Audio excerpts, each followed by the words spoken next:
Hello students. देखिए आज हम नया टॉपिक पढ़ेंगे कन्वर्जन ऑफ सॉलिड्स, ठोसों का रूपांतरण। कन्वर्जन का मतलब है एक जो सॉलिड है वो किसी दूसरे सॉलिड में क्या होगा, कन्वर्ट होगा। सपोज कीजिए कि किसी कोन को, किसी शंकु को पिघला के क्या बना दिया गया, कोई सिलेंडर बना दिया गया। किसी बेलन को पिघला के शंकु बना दिया, गोले को पिघला के शंकु बना दिया, या शंकु को पिघला के बेलन बना दिया, सिलेंडर। मतलब स्फेयर से सिलेंडर बनना, सिलेंडर से कोन बनना, या बेलन कोन से सिलेंडर बनना वगैरह। तो इस कंडीशन में जब हम कोई भी सॉलिड को, किसी भी सॉलिड को मेल्ट करके उसे किसी दूसरे सॉलिड में क्या करेंगे, रिकास्ट करेंगे, दूसरे सॉलिड में बनाएंगे उसे, दूसरे ठोस में। तो इस स्थिति में क्या होगा, volume of the first solid, पहले सॉलिड का वॉल्यूम वो इक्वल होगा वॉल्यूम ऑफ सेकंड सॉलिड, दूसरे सॉलिड के वॉल्यूम के बराबर होगा। मतलब पहले ठोस का आयतन बराबर होगा दूसरे ठोस का आयतन। ठीक है, इसके बेसिस पे देखिए कुछ क्वेश्चंस हैं। अब वे देखिए पहला क्वेश्चन क्या है। पहला क्वेश्चन देखिए, ये लिखा हुआ है कि 4.2 सेंटीमीटर त्रिज्या वाले धातु के गोले को पिघलाकर। तो पहला क्वेश्चन है देखिए इसमें कि 4.2 सेंटीमीटर त्रिज्या वाले धातु के एक गोले को पिघलाकर 6 सेंटीमीटर त्रिज्या वाले बेलन के रूप में ढाला जाता है। ठीक है, ठीक है। तो जो बेलन है उसकी त्रिज्या कितनी है, 6 सेंटीमीटर है, और उसकी ऊंचाई हमें क्या करनी, निकालनी है। तो इस कंडीशन में क्या होगा, गोले का आयतन बराबर किसके हो जाएगा, बेलन के आयतन के बराबर। गोले को पिघलाया, क्या बनाया हमने, बेलन बनाया। Volume of the sphere equal to volume of cylinder. गोले का आयतन का फॉर्मूला क्या होगा, 4/3 पाई आर क्यूब। और बेलन का आयतन कितना हो जाएगा, पाई आर स्क्वायर एच। एक की त्रिज्या जो रेडियस है मैंने मान ली R1, और दूसरे की त्रिज्या R2 मान ली हमने कितनी, 6 सेंटीमीटर। ठीक है, फिर से रखने के बाद सॉल्व किया वैल्यू। देखो पाई से तो क्या कैंसिल हो गया, ये पाई कैंसिल हो गया, पाई से तो कैंसिल हो गया पाई। 4/3 एज इट इज़। R1 की वैल्यू जो है वो 4.2 है, और उसका क्या हो रहा, क्यूब। तो 4.2 इंटू 4.2। R2 की वैल्यू कितनी है, 6, तो यहाँ क्या हो जाएगा, 6 इंटू 6। फिर 3 से 4.2 काट दिया 1.4 टाइम्स, और 6 भी काट दिया, 3 2 जा, और ये 14 से, 3 2 जा, फिर 14 से। इन शॉर्ट बिल्कुल कैलकुलेशन सिंप्लीफाई करके आंसर आ जाएगा हमारा, h की वैल्यू 2.74। ये है उस सिलेंडर की, उस बेलन की हाइट, जिसको बनाया है कैसे, एक गोले को, एक स्फेयर को पिघला के, मेल्ट करके। ठीक है, क्वेश्चन नंबर देखिए आप 2।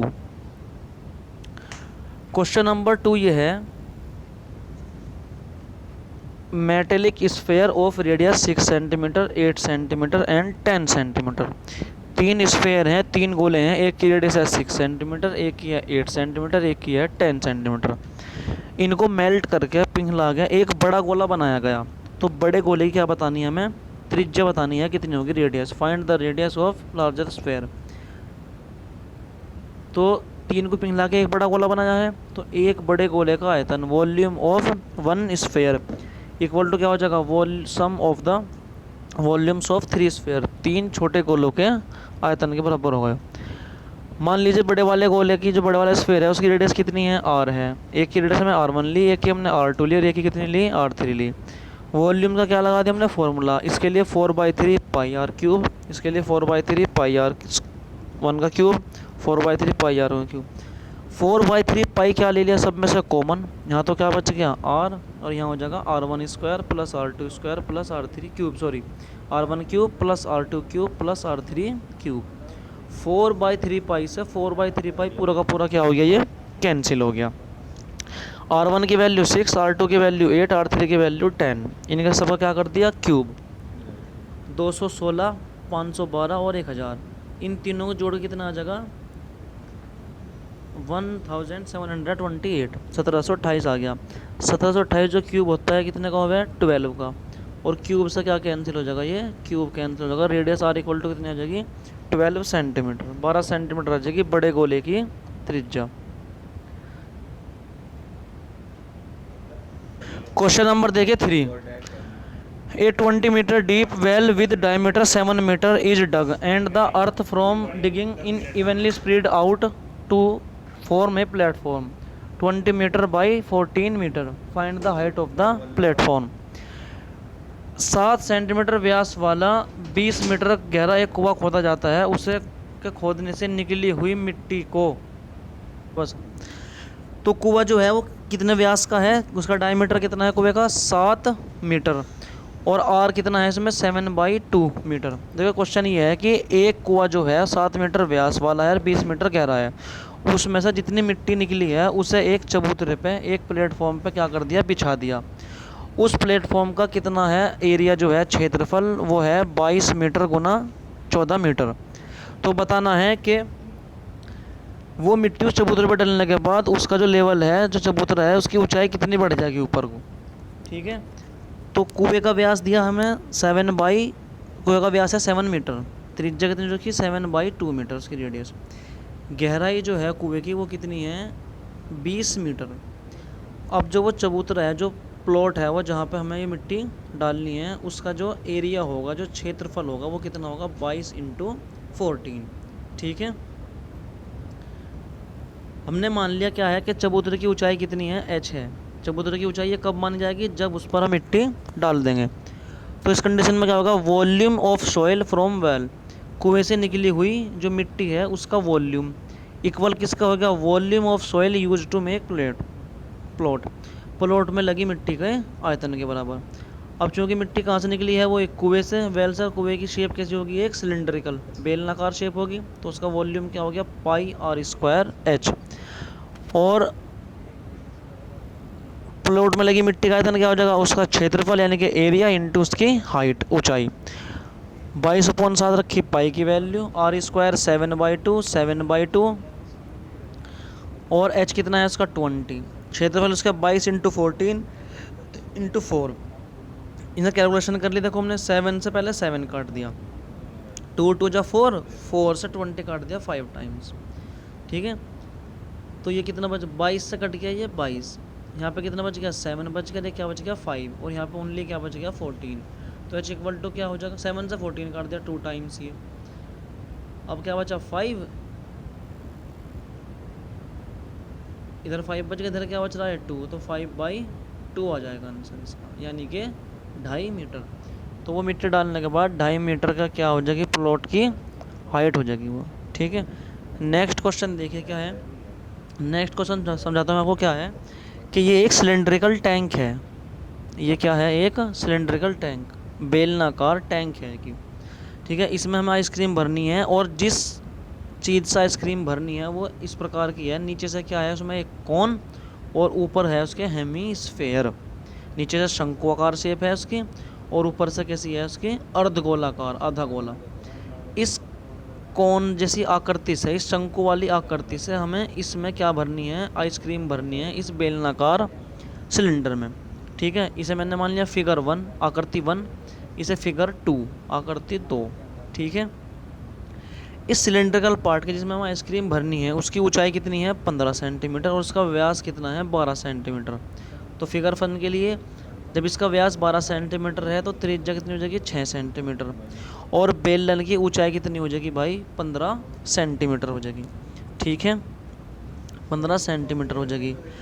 कोन जो है, कोन हमारा ये इसमें शंकु की जो ऊंचाई है इसकी 12 सेंटीमीटर है, और जो त्रिज्या है 3 सेंटीमीटर, क्योंकि इसका व्यास कितना है, 6 सेंटीमीटर है। यही त्रिज्या किसकी होगी, अर्धगोले की होगी, और यही त्रिज्या किसकी होगी, शंकु की होगी। ठीक है, तो इस आर्टिकल से, इस वस्तु से हमें क्या भरना है, आइसक्रीम से ये बेलनाकार टैंक भरना है, सिलेंड्रिकल टैंक। तो देखिए शंकुओं की संख्या क्या हो जाएगी, मतलब कितने इसमें शंकु लगेंगे इसे भरने के लिए, वो क्या होगी, इस बेलनाकार टैंक का आयतन, यानी कि बेलन का आयतन, और अपॉन एक शंकु का आयतन। और इस शंकु में हमारी 2 चीज़ ऐड हो रही हैं, कौन कौन सी, इसके ऊपर क्या है, एक अर्धगोला भी है, आधा गोला।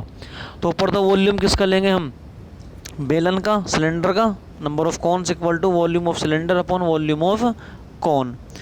ऊपर का आयतन क्या हो जाएगा, πr² h1। नीचे क्या क्या है इसमें, एक शंकु है और एक अर्धगोला है, एक कोन है और एक हेमिस्फेयर है।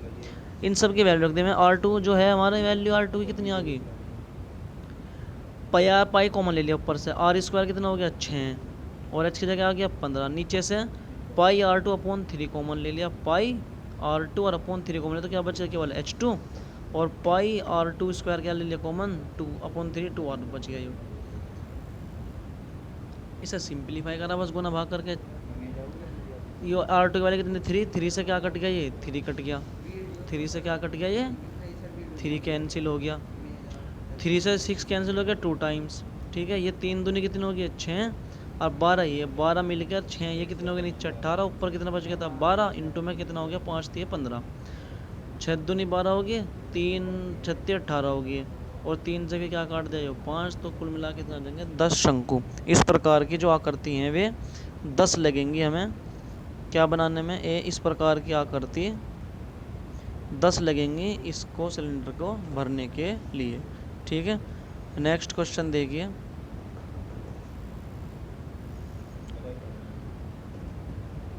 नेक्स्ट क्वेश्चन है इसमें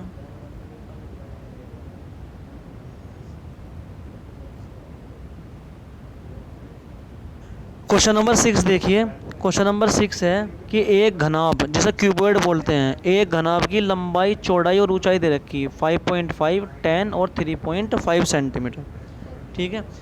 एक घनाभ को पिघला कर छोटे छोटे सिक्के बनाए गए, एक सिक्के का जो डायमीटर है व्यास वो कितना है 1.75 सेंटीमीटर, तो त्रिज्या कितनी उसकी रेडियस 1.75/2, किसे पिघला के बनाया घनाभ को, एक क्यूबॉइड को, और सिक्के की जो मोटाई यानी कि उसकी जो हाइट है वो 2 mm है, तो 0.2 सेंटीमीटर जैसे 10 से डिवाइड देंगे। तो ये बताना है कि इस प्रकार के कितने सिक्के बन जाएंगे इस घनाभ को पिघलाने के बाद, ठीक है। तो सिक्कों की संख्या number of coins equal to क्या होगा, घनाभ का आयतन वॉल्यूम ऑफ क्यूबॉइड अपॉन एक सिक्के का आयतन वॉल्यूम ऑफ 1 कॉइन, ठीक है। अब इन सब की हम वैल्यू रखेंगे। देखिए ऊपर हमें क्या लेना था, घनाभ का आयतन लेना था, तो घनाभ का आयतन क्या है, लंबाई गुना चौड़ाई गुना ऊंचाई, L गुना B गुना H, और नीचे क्या था एक सिलेंड्रिकल फॉर्म में कॉइन पाई R² H। L की वैल्यू 5.5, B की वैल्यू 10, H की वैल्यू 3.5, पाई की जगह 22/7, R² 1.75/2, 1.7/2 स्क्वायर हो गया, तो H1 क्या हो जाएगा 0.2 हाइट उसकी, ठीक है। चलिए नेक्स्ट आगे चलो अब आप। सबसे पहले ये 2 7 7 2 और 2 ये चारों डिवाइड में है, ऊपर जाके सम हो गया मल्टीप्लाई में, ये 7 2 2, नीचे केवल ये 4 टर्म बच गए, ये रहा ये रहा ये रहा ये रहा, ऊपर 3 ये रहे 1 2 3, ठीक है। अब सोल्व देखिए किस प्रकार करेंगे इसे। सबसे पहले पॉइंट हटा लो, ये जैसे ही ये पॉइंट हटेगा ये वाला इसका पॉइंट हट गया, तो ये 35 बच गया, ये क्या हो गया 2 हो गया, ये 2 प्लेस के बाद पॉइंट यहाँ था, 2 प्लेस के बाद यहाँ था, तो टोटल कितने प्लेस हो गए 4, तो 200 से मल्टीप्लाई यहाँ 100 से मल्टीप्लाई यहाँ, अब ये 1.75 ना हो गया 175 हो गया, 35 से काट दिया पहले 5 बार, 5 से 10 को काट दिया 2 बार, ठीक है। और इस 5.5 की एक 2 में मल्टीप्लाई कर दी तो कितना हो जाएगा वो 11 से 22 कैंसिल हो कितने टाइम्स 2 टाइम, और इस 2 से ये 2, इट मीन्स कहने का मतलब केवल ये कैलकुलेशन हो रही सिंपल, ऊपर नीचे से क्या कर रखा है ना डिवाइड वगैरह करके, तो 7 × 100 अपॉन 175 बनेगा ये, ठीक है। और 7 से 175 काट दिया कितने टाइम्स उसने 25 सॉरी, और 25 से फिर 100 कट गया, 25 का 100, और 100 की 4 में क्या कर दी मल्टीप्लाई करें कितना आ जाएगा 400 कॉइन्स, 400 सिक्के इस प्रकार बनेंगे, ठीक है। ये एक्सरसाइज यहाँ पे कंप्लीट हो जाएगी, नेक्स्ट पार्ट में नेक्स्ट एक्सरसाइज करेंगे।